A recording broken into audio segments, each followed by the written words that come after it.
Hello guys, Lit here. So Path of Exile 2 0.4 just got revealed and we got tons of new stuff, but in this video I want to focus on specifically the new class, which is Druid. I think this class is easily one of the most interesting part about the patch.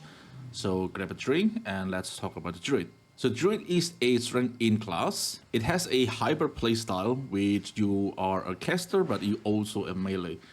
And it's also able to transform into an animal forms. Now the transformation itself is not really tied to the class or ascendancy, it actually tied to the weapons, which means you don't really need to be a druid to play the transformation playstyle.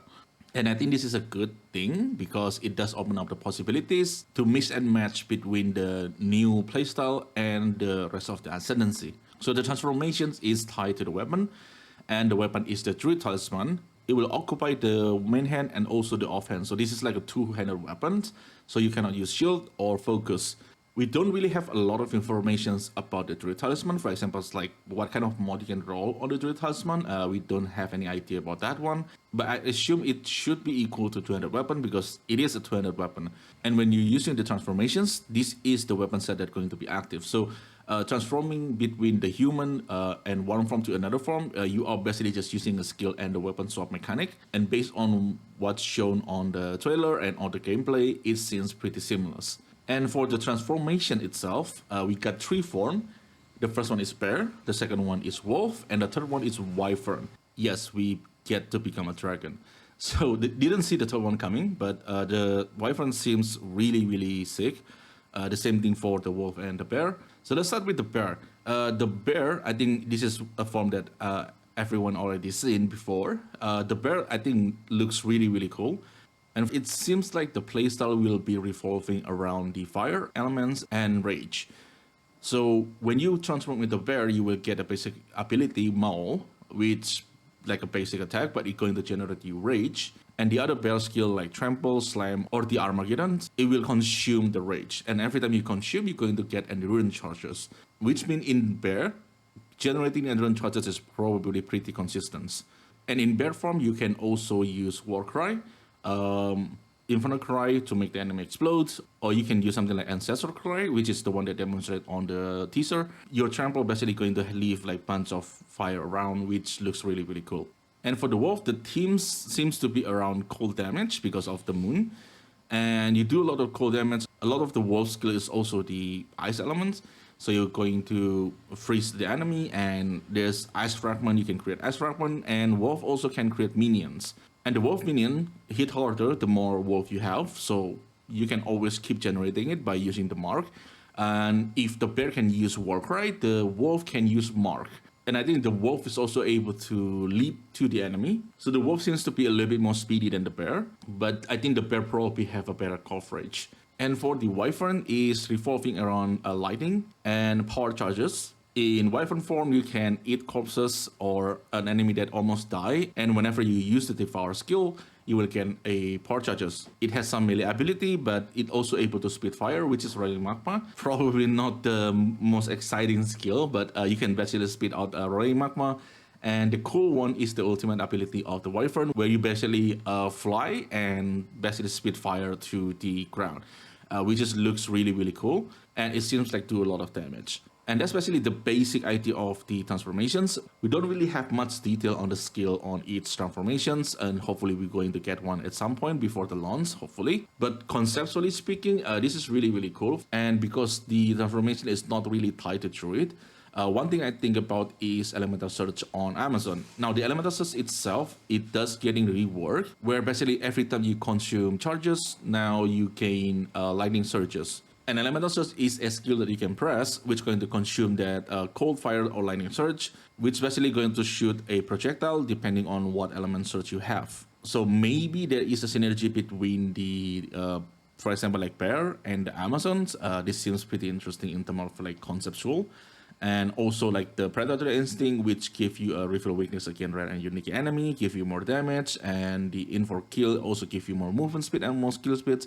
Seems like a really good options. But of course with Amazon, you're going to start from a hunter starting point, which is probably not the ideal part, because if we are playing with bear, we're going to play around Rage. And the Rage cluster is over here. So we kind of have to find a way to travel from this starting point to the cluster over here, and finally get into the armor energy shield cluster over here.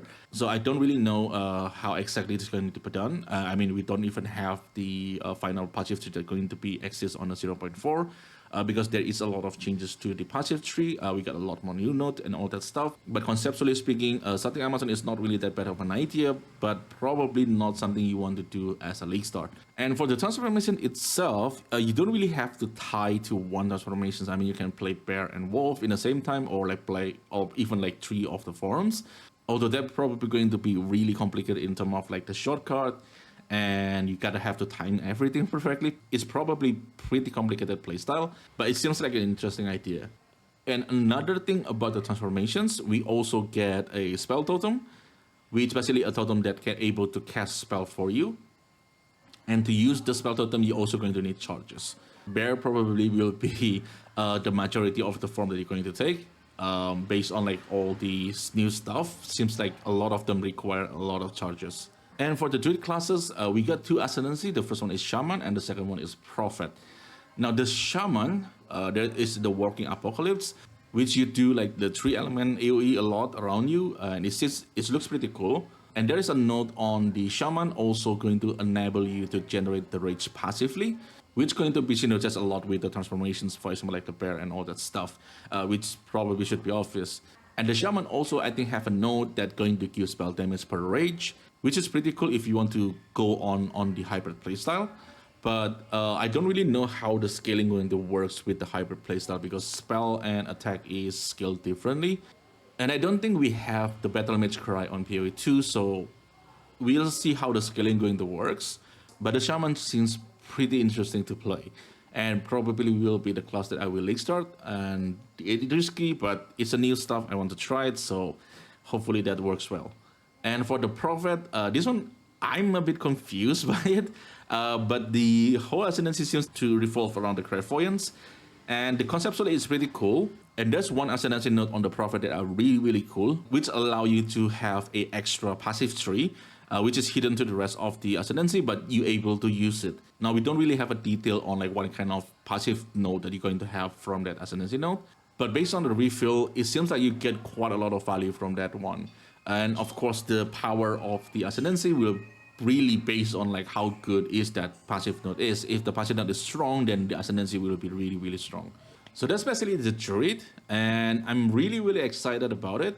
I know some people are getting upset about the endgame reworks not being done on 0.4 because the endgame rework is basically getting delayed to 0.5. I personally don't really have much problem with it.